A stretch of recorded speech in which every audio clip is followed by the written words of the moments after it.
Нано покрытиені алғаннан кейін осындай упаковкада болады. Терезені тазалайтын, терезені сүртіп тазалайтын трапка. Нано покрытие міне.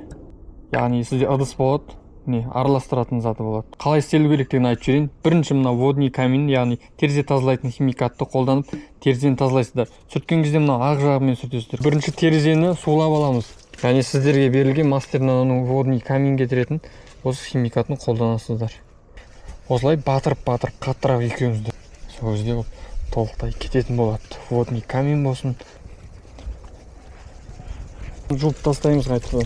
Яғни давлениесі жоқ су болатын ол бәрібір мынаны қайтадан ысқылап кетіп шығу керек. Жуып болғаннан кейін мынау таза, яғни трапкамен сүріп шығасыздар терезені жағатынның алдында. Терезені жуып болғаннан кейін кебеді ғой, сосын осы трапкамен бір сүріп шығамыз. Бұл ешқандай мусор қалдырмайтын трапка.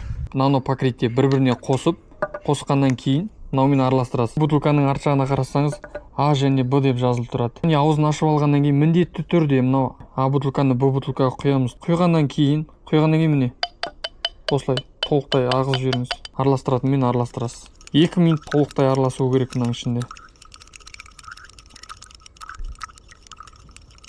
Араластырып болғаннан кейін крышкасын жауып 3 минутқа қалдырамыз.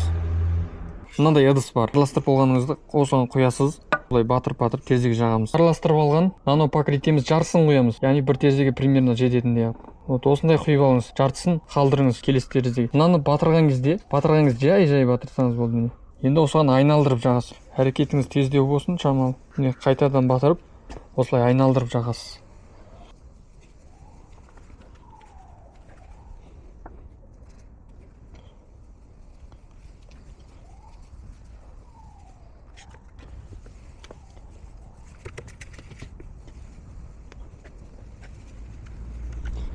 Инфрақызыл сәуле, яғни ыстықты тексеретін құрылғымыз. Бұл болатын болса, инфрақызыл сәуле шығарып тұрған шам. Сіздерге өлшеп көрсетейін. Көрдіңіздер ме, қазіргі ыстық 2124 арасында. Жағып алғаннан кейін осындай көрініс жақсы болады. Жағып болдық, қарасаңыздар болады. Өте төмен көрсетіп тұр, көрдіңіз бе? Салоныңыз салқын болады.